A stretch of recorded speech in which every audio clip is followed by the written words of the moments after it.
Welcome back to the Midwifery Wisdom podcast, where we share stories, guidance, and essential conversations for the modern midwife.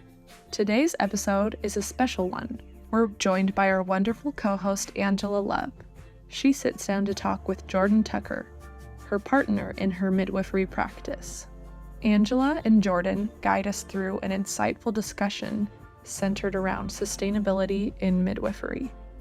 They start by talking about the 3 pillars of midwifery Augustine always shares: safe, sacred, and sustainable, and then dive into burnout, practicing as a team, taking time off as a midwife, and so much more. So whether you're a seasoned midwife or a new student, this episode has something for you. Let's jump in. Hello, beloved community. This is Angie Love, and I'm so excited to be with you today. I'm here with Jordan Tucker, my midwife partner. Hi. And it's so good to see everybody. And today we're going to talk about a big theme of midwifery, sustainability, and we're going to give an example of our practice model and how that works. So first, I wanted to welcome Jordan. And she's my midwife partner. I'm so excited. We've been working together in the birth world for almost 2 years. So I feel like we've gotten to know each other well. So why don't you introduce yourself, Jordan? Maybe talk about your path to midwifery and some of your passions. Yeah, so I'm Jordan. As Angie said, I'd been working with her for the past 2 years. I started off as a student in her practice, and we morphed into a lovely partnership. Some of my passions, hobbies are centered around herbalism. I do a lot of foraging and wild crafting. I spent a lot of time making tinctures and salves and, things, herbal healing modalities. I have a few hobbies. Also, spending time outside. I really like to slow down time, being out in nature, camping, canoeing, going on nature walks. And my path into midwifery started, I like to say it started way back in the day when I was a preschool teacher.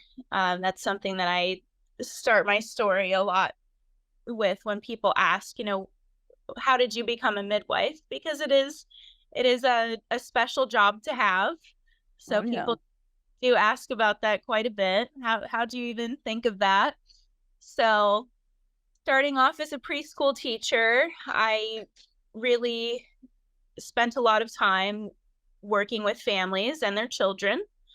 I was in the baby room for a while and then morphed into the toddler room, where a lot of people were starting to have their second child, maybe a third child, just adding on to their family, really talking about the trials and tribulations of that process of expanding.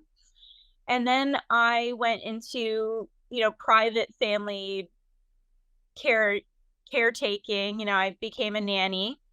So a few of my families were continuing to expand. And there was a family in particular that had a mom with a pregnancy that, the baby wasn't developing the way that it should have been. I spent all of my time with them, outside of, taking care of one of their children, researching their options, really getting into the aspect of the type of pregnancy that she had.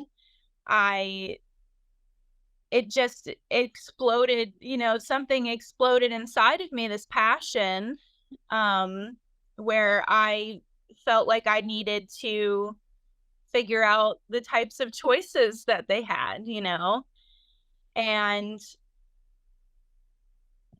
somebody had said along the line somewhere when I was a preschool teacher or a nanny, they just, knew I loved babies and moms, and they said, why don't you become a midwife? And at that time, I just kind of brushed it off, which I think is something that a lot of us do when we're called to become a midwife. I think I looked into the school programs, thought it was too extensive, and just left it be.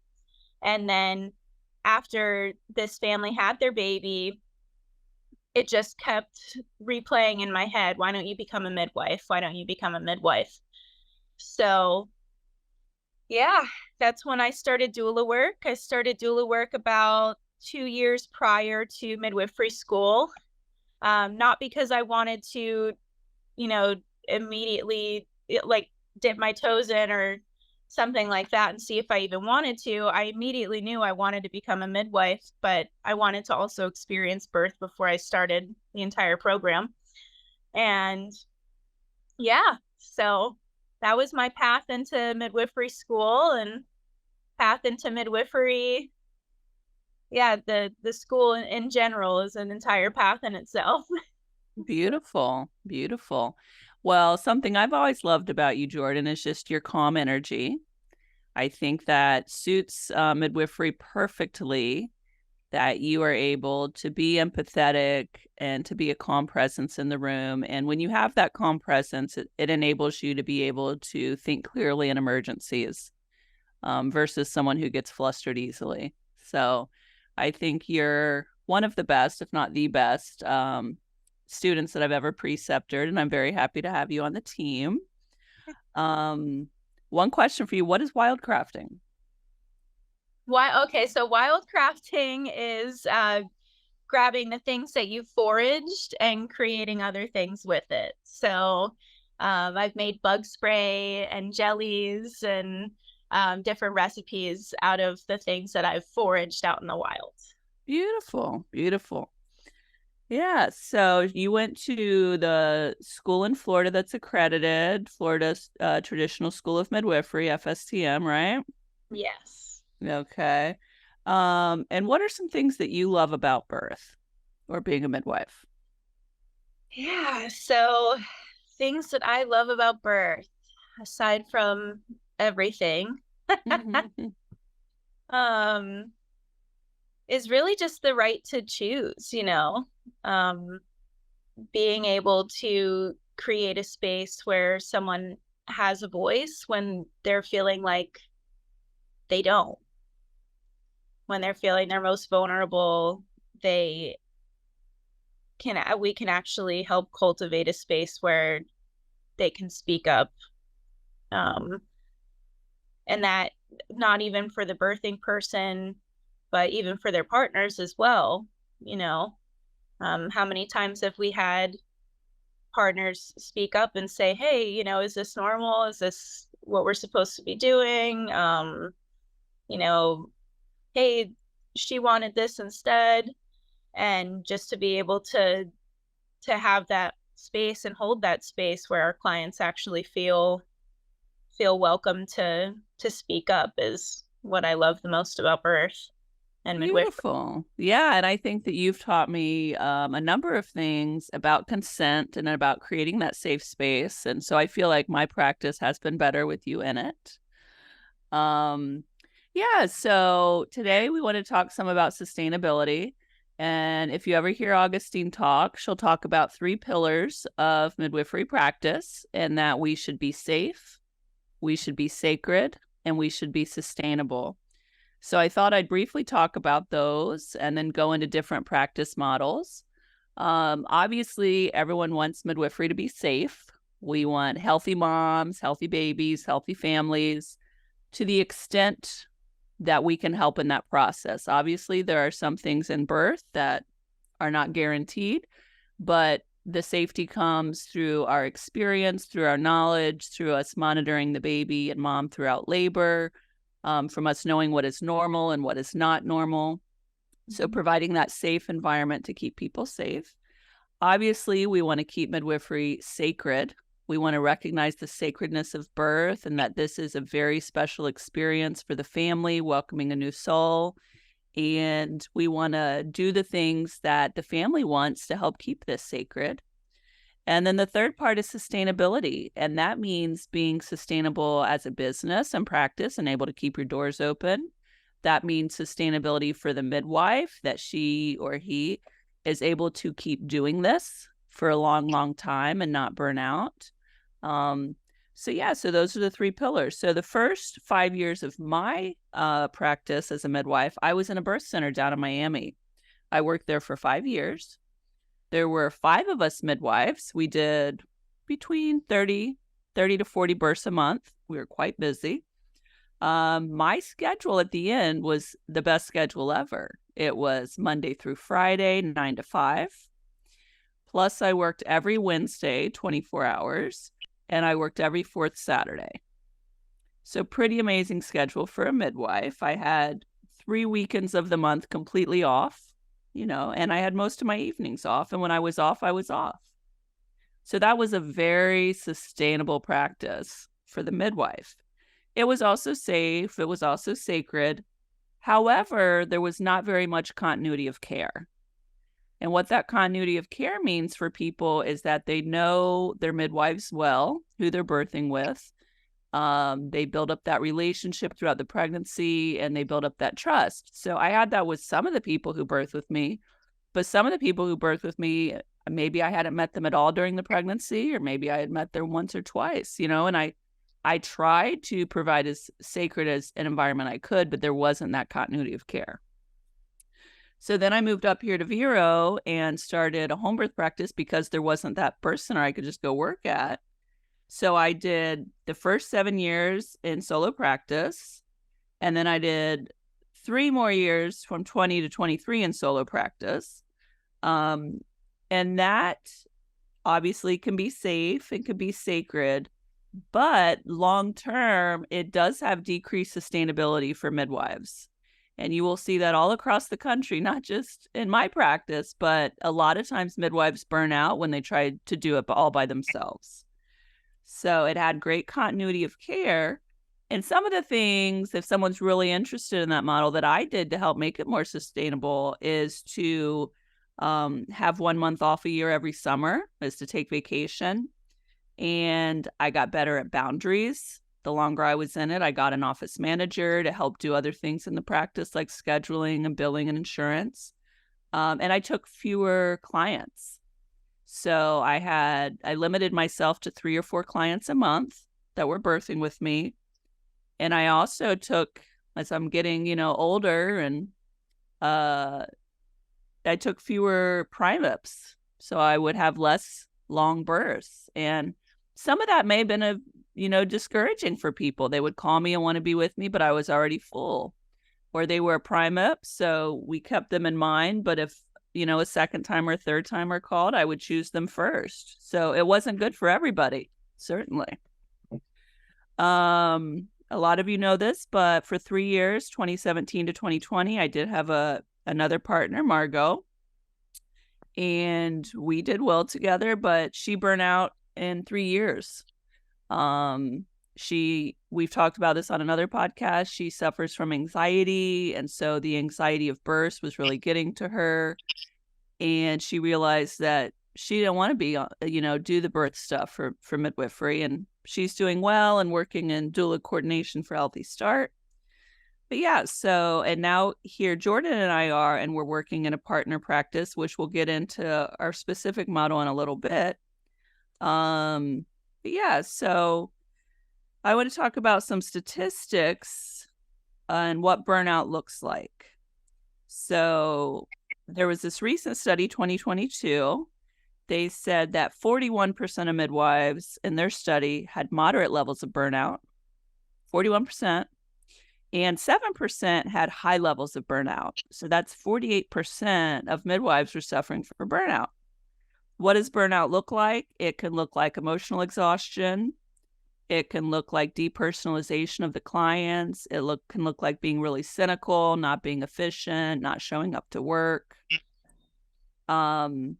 What have you seen from the midwives you've been around, Jordan, of symptoms of burnout? Yeah, some symptoms of burnout I've seen would be, not not going to a client's house right away when they call you. When they call you and they're ready for the midwife to be there, and I've seen people just brush off the clients because they want to get some extra sleep.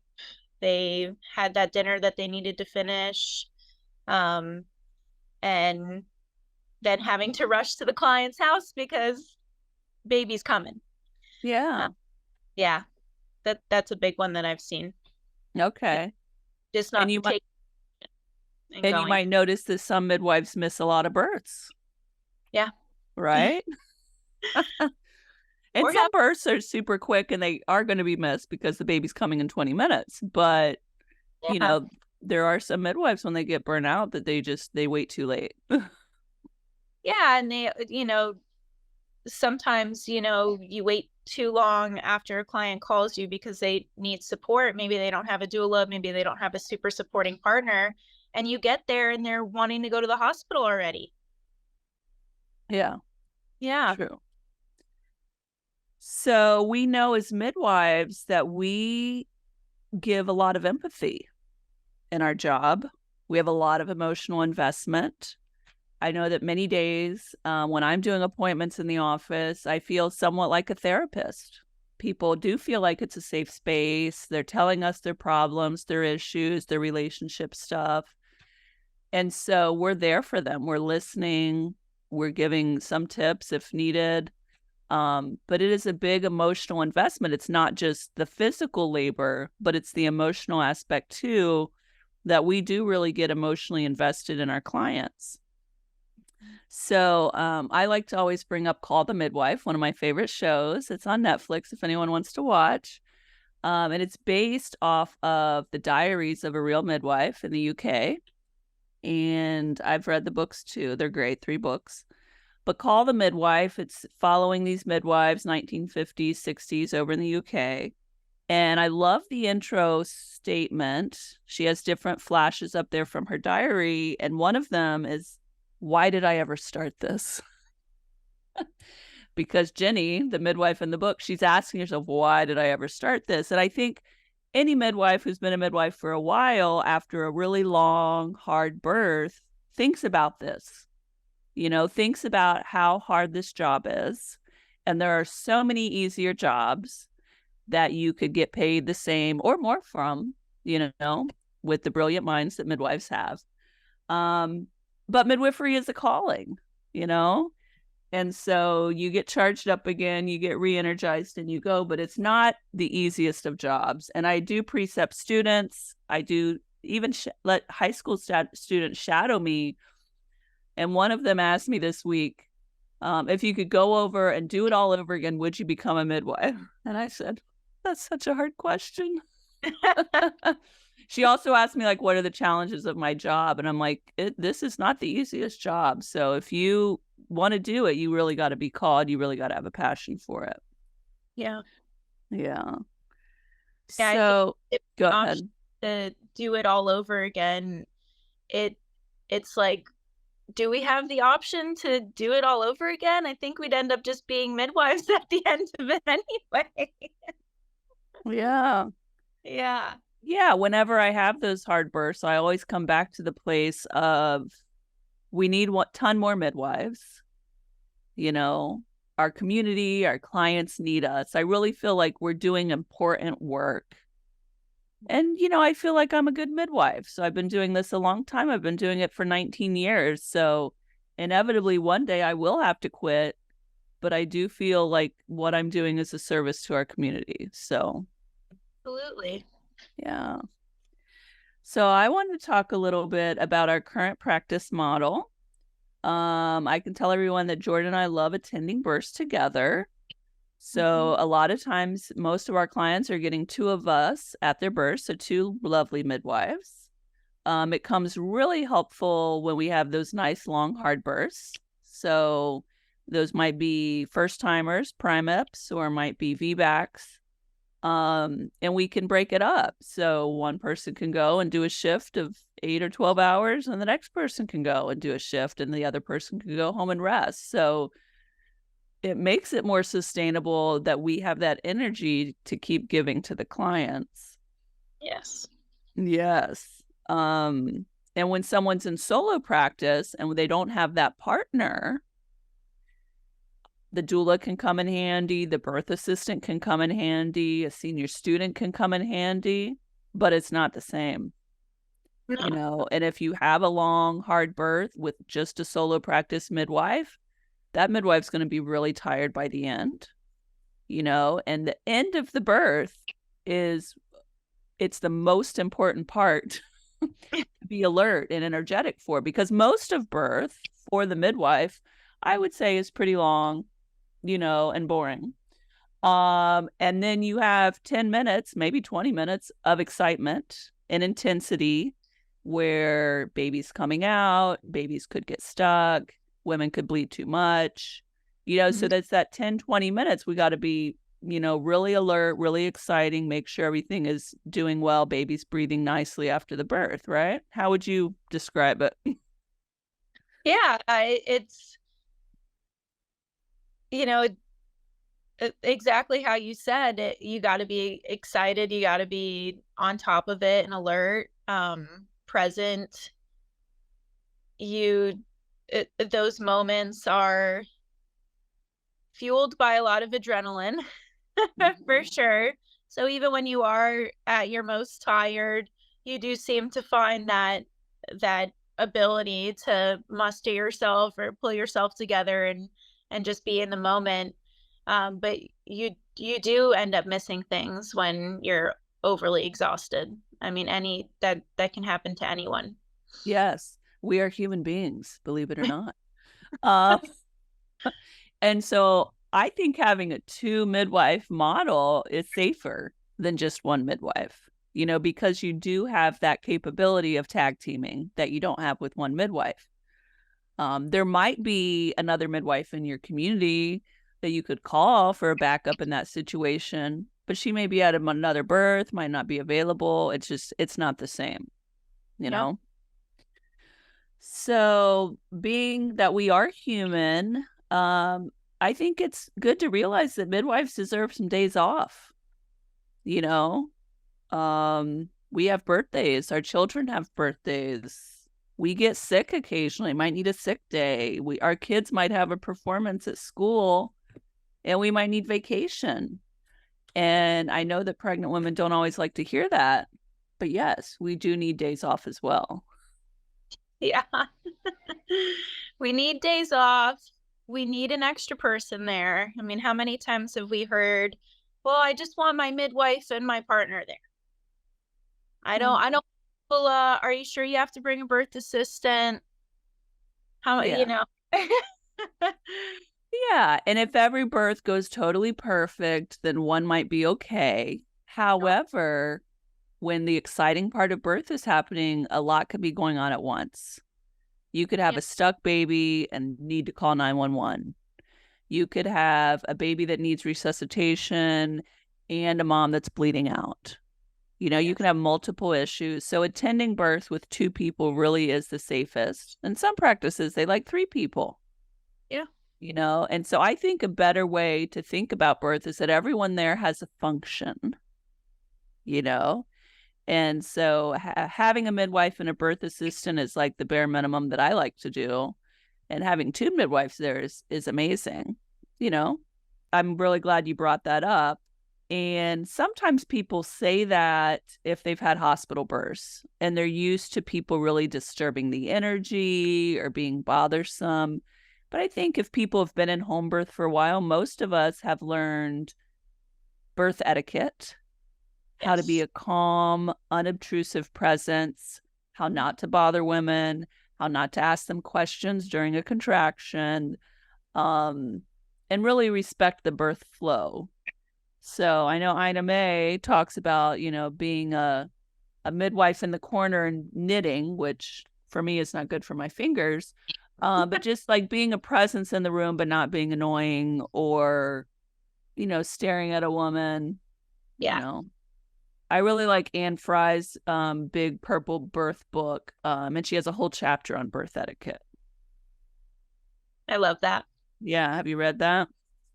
No, I have not. My first preceptor, taught me birth etiquette very quickly. And honestly, it was very effective.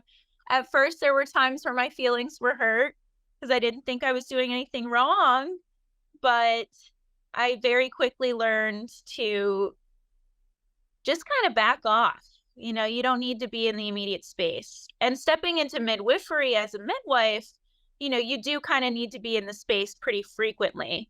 But especially as a birth assistant, assisting the midwife, being that extra person, unless you're playing the doula role and you want to be there for every contraction, rubbing the back if that's what the client wants,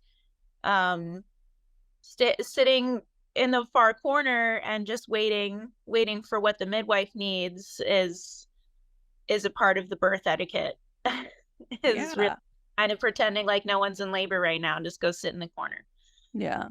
Yeah. And some of the simple things people may not even think about in birth etiquette is trying to never be higher than the birthing person. Mm-hmm. So if the birthing person is in a tub, not standing around the tub. Yes. Getting yourself in a chair, getting yourself on the floor so you're not towering over anybody. And that's going to make her feel more powerful and less watched, less invasive,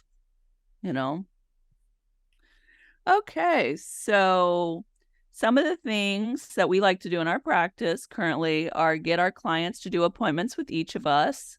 And that way they feel very comfortable with both of us. And hopefully they'll be one of the 80% that they get to see both of our smiling faces at the birth. And if they don't, they feel great with either one of us. And so I think that's important. We also have staff meetings where we review our client list. We go over any concerns or issues that they have. So we're all on the same page about what's going on with all of our clients. And realizing that we are a team, we bring different tools, different strengths that we bring to the table. So I would say Jordan brings more energy, more excitement, towards birth because, she's really excited to be a midwife and happy about it. I would say that I've been doing this for 19 years. So a normal, regular birth is not super exciting for me anymore, to be honest. It's great and it's sacred for that family. I understand that, but it's very normal for me.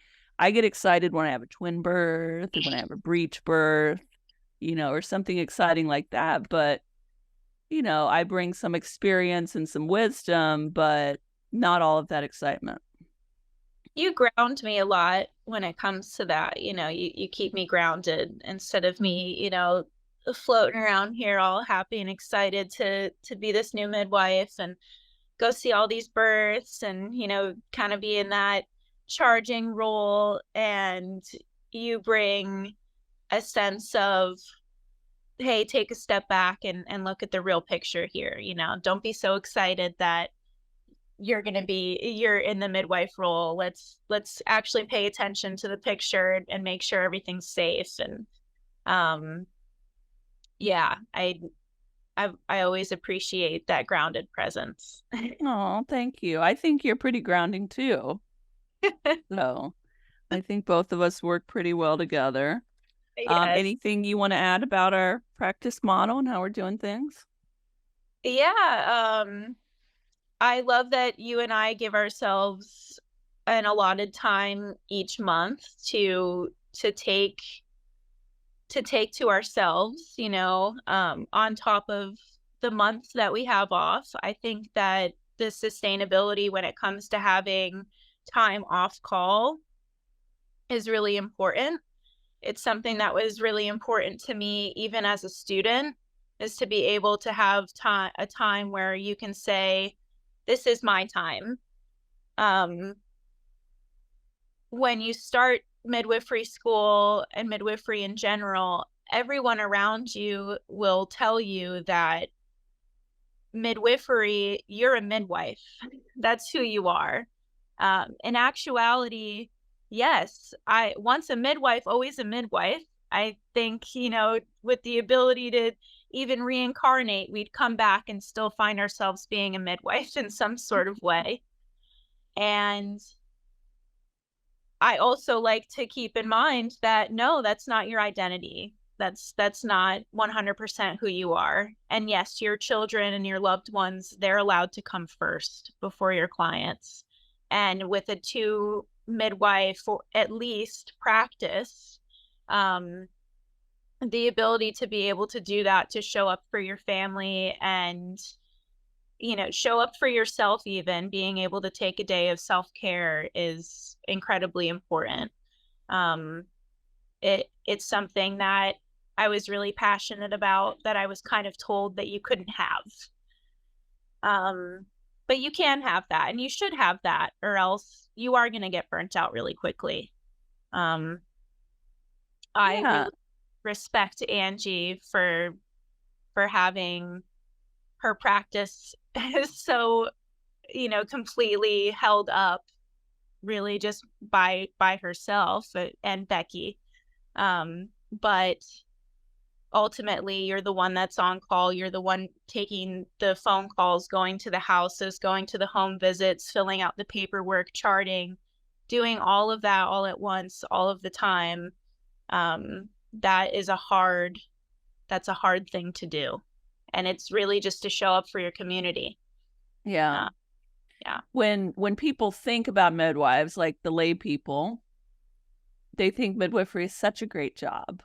Oh my God, you get to see this a miracle of birth and this beautiful baby. I think the birth we were at yesterday, the grandma says that to us, the best job in the world. And there are parts of it that are, yes, like that. And then there are other parts that are definitely not the best job in the world, but part of the job. Yeah. And so you have this roller coaster of up and down. You also have to be with people when they miscarry, or they learn that their baby does have some hard diagnosis, or they're dealing with a birth outcome or a transfer or something that they did not plan for, that they did not want. So there are a lot of hard parts of midwifery too. Yes. Yeah. Is there anything you've seen in other practices that you've precepted with or just been a part of that you felt were really sustainable or really unsustainable?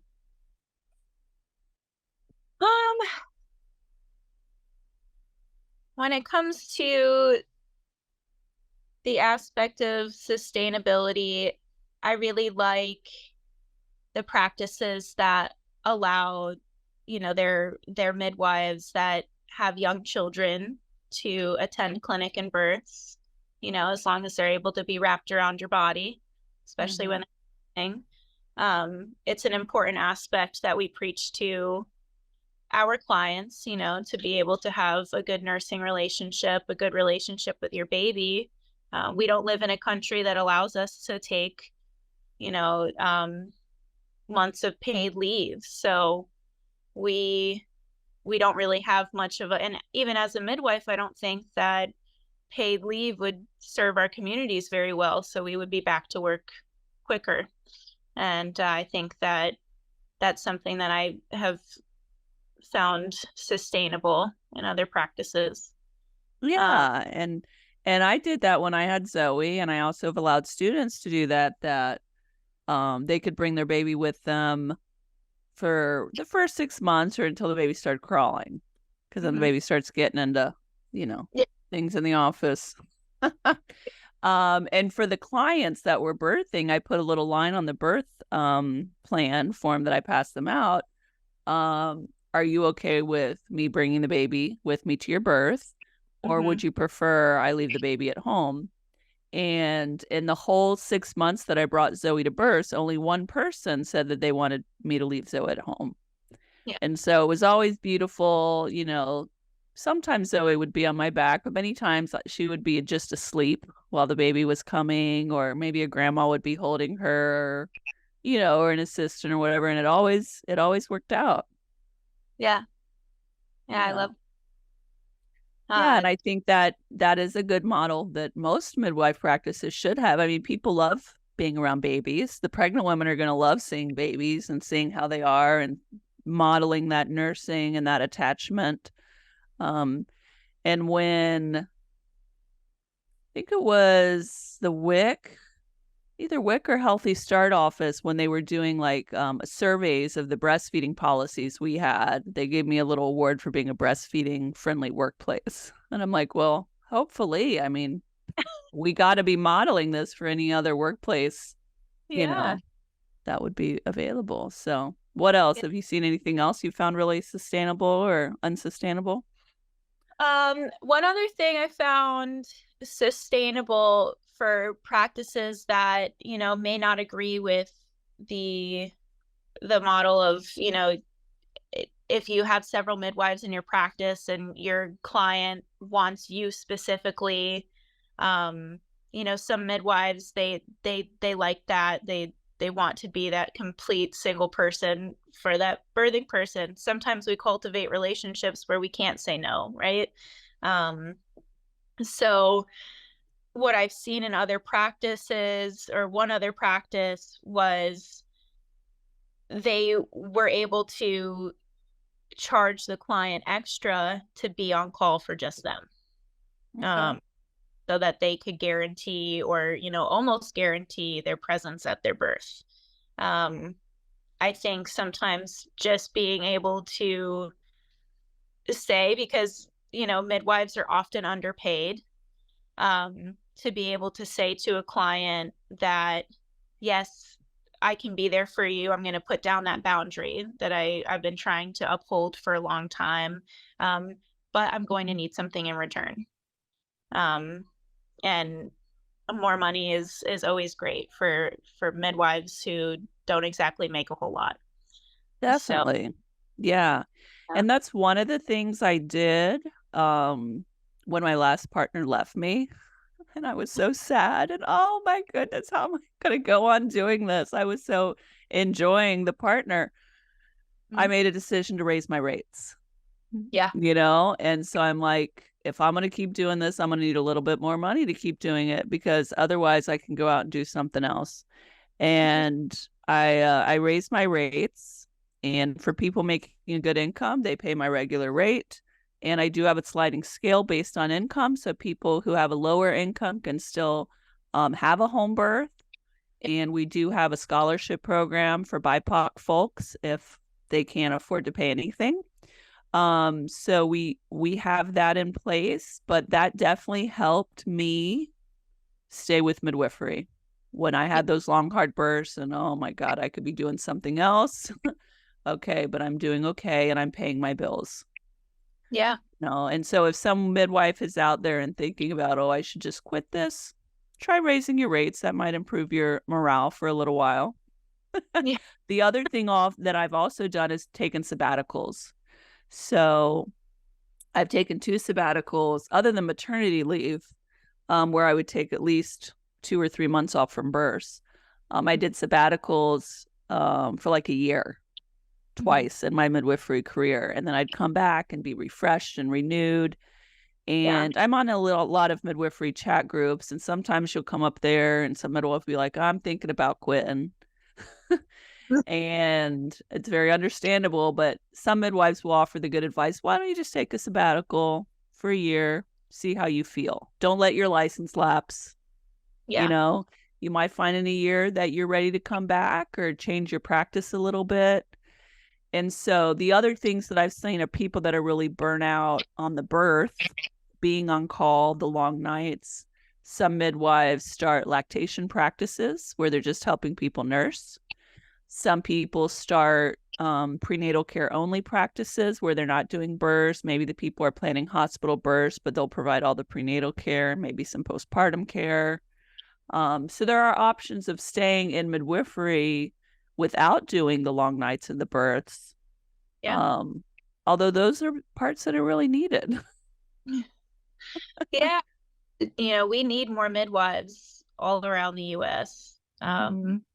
We need them. There are so many places now, especially even hospitals, that are shutting down their labor and delivery units and leaving complete deserts when it comes to perinatal care. And not to say that, that all midwives, need to absolutely be going to births, because when you do need a sabbatical, you need a sabbatical. But that's a good point to make, instead of debating on quitting and just taking yourself out of midwifery completely, being able to offer even a fraction of what you've been able to offer, so that people don't have to drive 2-3 hours for prenatal care. Some people don't have the ability to do that.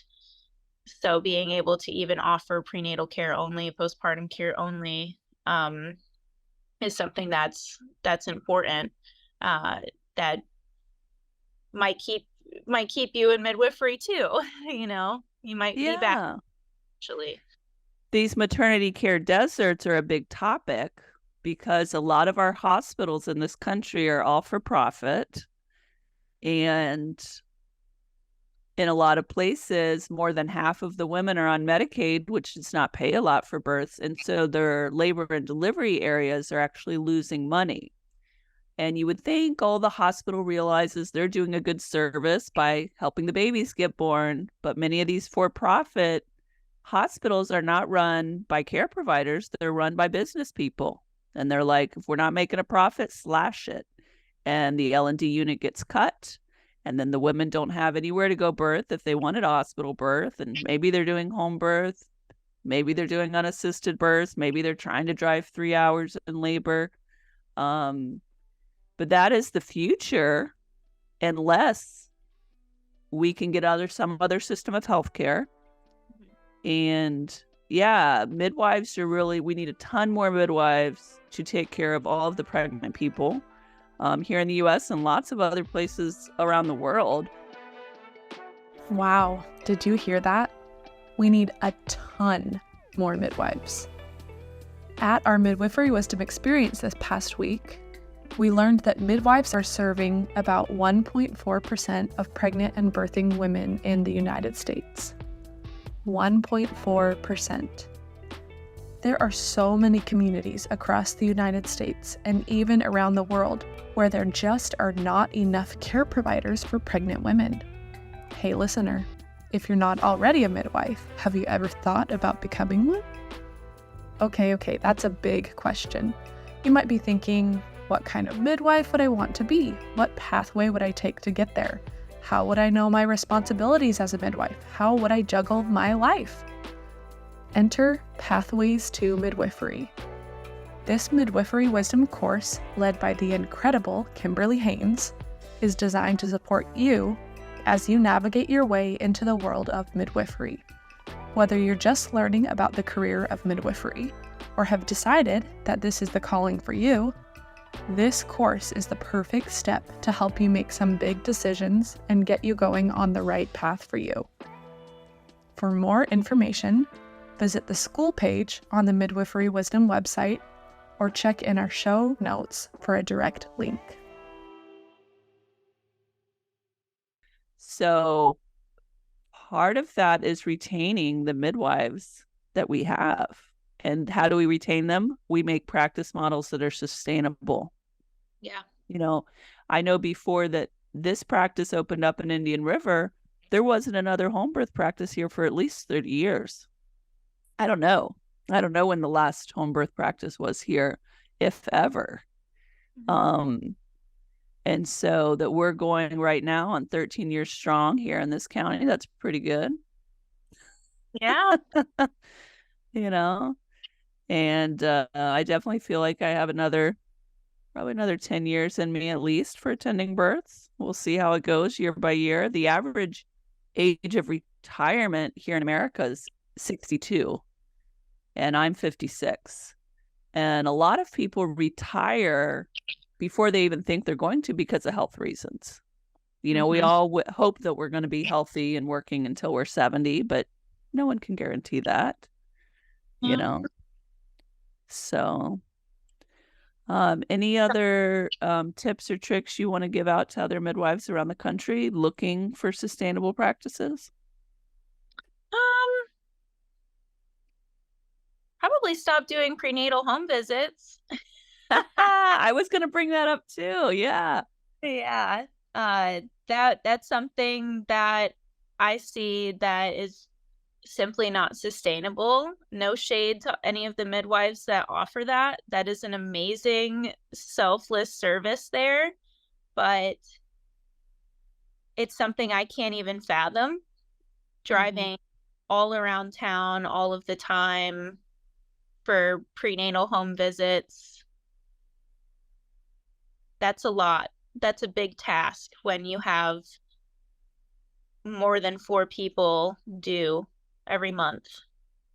Yeah. You're on call, you need to sleep, you have your normal office days.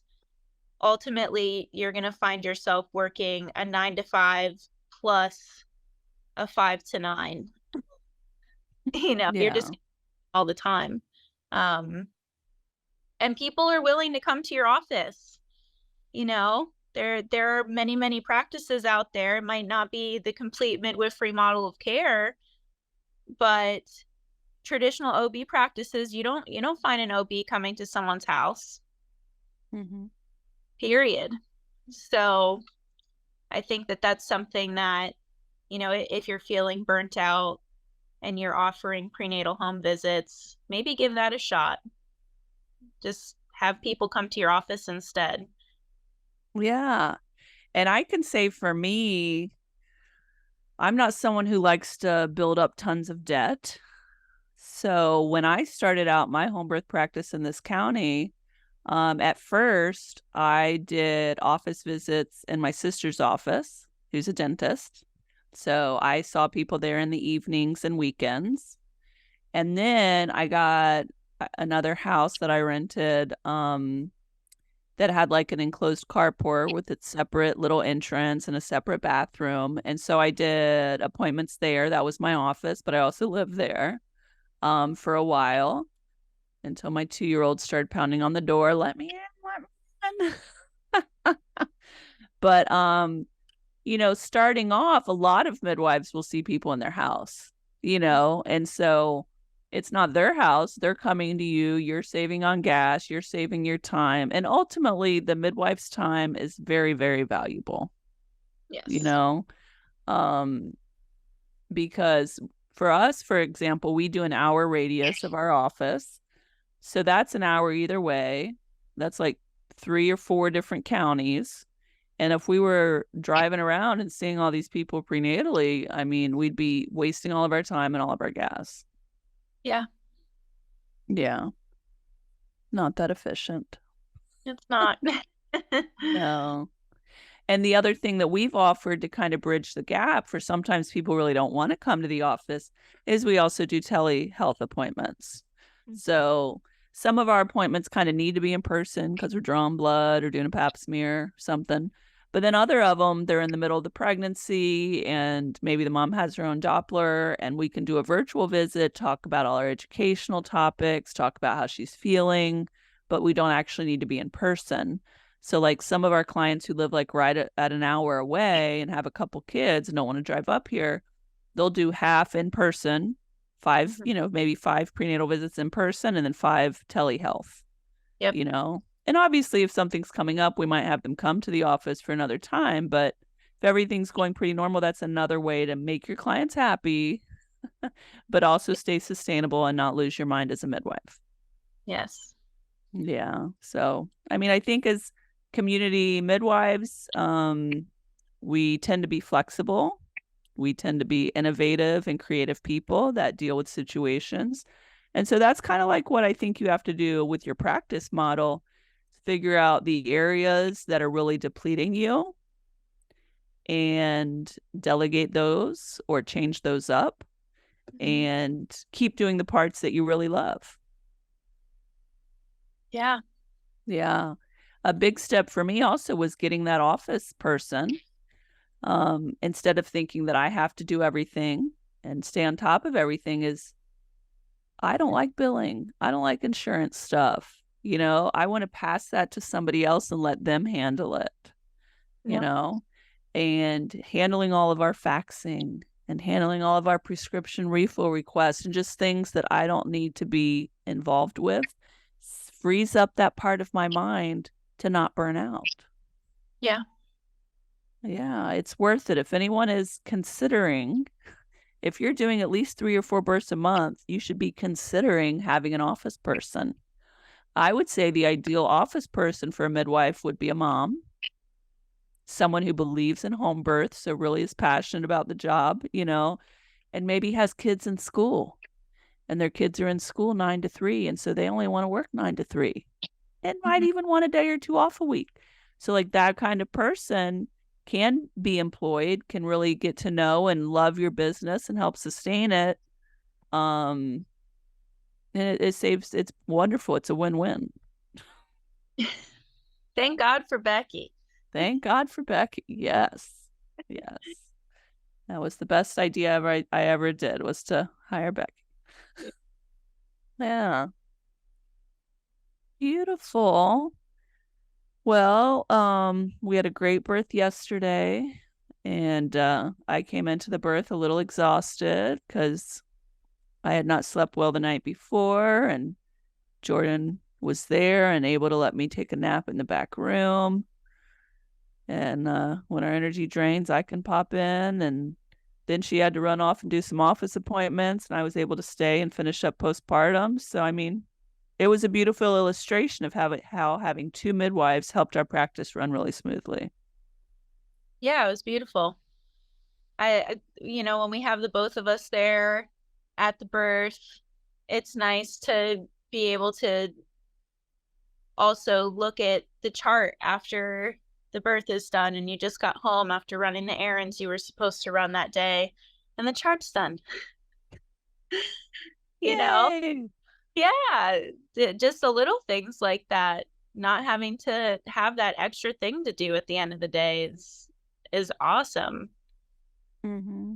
Yeah, feeling like someone's got your back, and that if you needed a sick day, that everything is not going to collapse.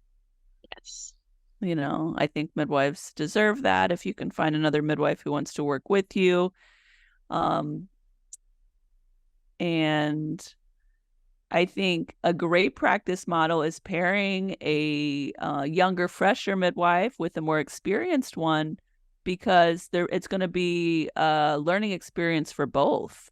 The younger, fresher midwife is going to get some more wisdom and tricks of the trade from the older one.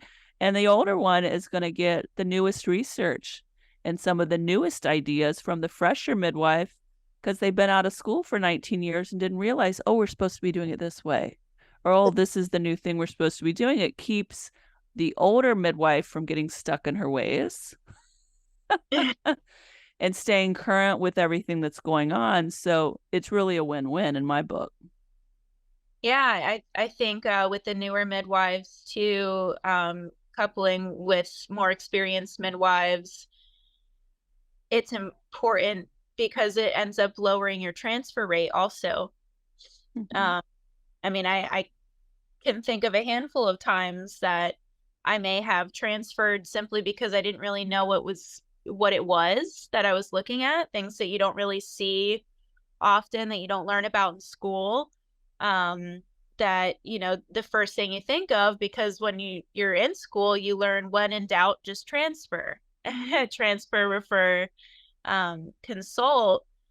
As home birth midwives, you don't have a whole list of people that you can just consult when it comes to pediatricians and it comes to OBs. You don't have people that will just hop on the phone with you and have a conversation and tell you that, oh yeah, it's safe to stay home for that. Or, oh yeah, it looks like this. No, they're going to tell you to go to the hospital. So being able to have a midwife that did see that, and yeah, it's fine. That's, just a variation of normal there. Really beautiful thing too. And I think it benefits our clients overall. Definitely. And we all bring different knowledge and wisdom to the table. So, I mean, that's the beauty of it. Yeah.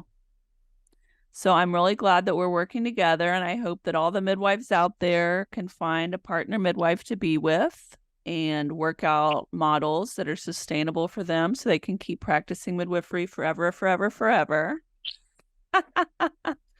Right. And even if they can't find that midwife and they are in solo practice, remembering that you deserve vacation. And the way that I've done that vacation when I've been in solo practice is that I would take about 6 weeks a year that I did not accept any due dates. I announced it on my website. Everybody knew July was my month off. If you're having a baby in July, you're not going to see my face there. And so that was what I announced. It became kind of known. Now, obviously, not everyone's using birth control. So some people are just going to be disappointed, but I maintained my boundaries. And I would usually start planning that vacation and have some travel plans in place so that my boundaries were good, you know?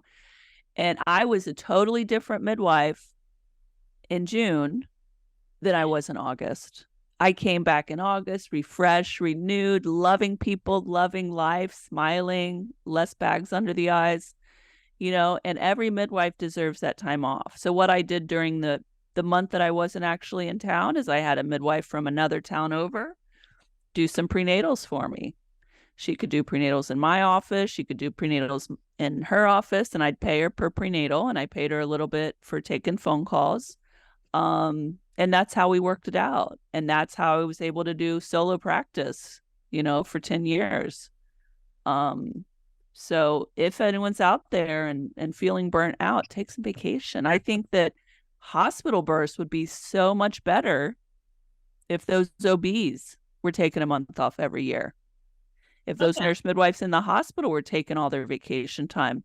You need that to recharge. You need that time for that brain to decompress, because when you are a midwife, you are juggling so many plates. We actually had one of my clients, you know, ask me the other day, oh, do you have anyone else due for my month? And they seriously, somehow in their mind, thought that they were the only person due for their whole month, which, you know, sometimes pregnant people are, you know, just thinking about themselves. They're, you know, and I'm like, actually, I do. And they're like, oh, how many? I'm like, it really doesn't matter to you because I'm going to be there for you. But yeah, we're juggling all the plates. We're juggling all these families. We're juggling all these health histories and these potential issues, you know, how the birth's going to go, you know. So taking the time to decompress your mind is very valuable and safe and sustainable. Yes. Yeah. Take vacation. Yes, take the vacation. Don't doubt it. Take it every year. You deserve it because you're doing hard work, you know, and you want your empathy to stay around. You want to, retain that compassion. You don't want to get grumpy. You don't want to get grumpy. No. That. Yeah. Our clients love that we take a month off. I mean, every time Angie has gone on vacation since I've been with her for her July month, people ask left and right, oh, how's Angie's vacation going? Oh, she really deserved that. Oh, wow, that's so nice to be able to just take some time. I'm sure she's feeling really recharged now. You know, people will love you for being your authentic self and taking care of yourself. You know, and we're modeling self-care to new moms who sometimes get in the same habit of midwives of thinking they have to be superhuman. Yep. Super women. And we're modeling that it's okay to say I'm not a superhuman. I am human, and I deserve some self-care. I deserve some time. Moms deserve some days off, you know. So I think it's important for us to model that to our clients as well. Yeah. Yeah. We can't preach mental health and not have mental health ourselves. Yeah. Beautiful. Well, Jordan, I'm so happy we had this chance to get together and talk about our practice model and talk about sustainability. And I want to pray and encourage all of you midwives around the country and the world to find a model that is sustainable for you so that you can keep on doing this a nice long time for everyone's daughters and granddaughters in the future.